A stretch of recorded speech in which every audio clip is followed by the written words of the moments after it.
ஈரோட்டில் இருசக்கர வாகனத்தின் மீது தனியார் பேருந்து மோதி விபத்திற்குள்ளானதில் தனியார் மழலையர் பள்ளி ஆசிரியை தலை நசுங்கி சம்பவ இடத்திலேயே உயிரிழந்த சம்பவம் சோகத்தை ஏற்படுத்தியுள்ளது.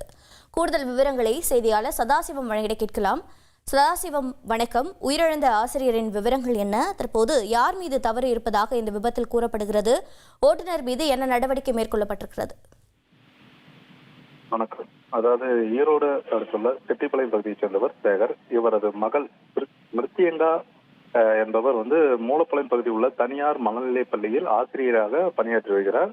இவர் வழக்கம் போல இன்று காலையில் தனது இருசக்கர வாகனத்தில் பள்ளிக்கு சென்று கொண்டிருந்த போது மூலப்பாளையம் பகுதியில் வந்து கொண்டிருந்த போது அவரது பின்பக்கமாக வந்த 21 என்ற தனியார் உள்ளூர் பேருந்து மோதியது. இதில் சக்கரத்தில் தவறி விழுந்த மிருத்தியங்கா உடல் நசுங்கி சம்பவ இடத்திலே உயிரிழந்தார். இந்த சம்பவம் குறித்து அப்பகுதி பொதுமக்கள் கொடுத்த தகவலின் பேரில் சம்பவ இடத்திற்கு வந்த தாலுகா போலீசார் உடனடியாக உயிரிழந்த மிருத்தியங்கா உடலை கைப்பற்றி பிரேத பரிசோதனைக்காக ஈரோடு அரசு மருத்துவமனைக்கு அனுப்பி வைத்தனர். தொடர்ந்து இந்த சம்பவம் காரணமாக ஏற்பட்ட போக்குவரத்தினையும் சரி செய்தனர்.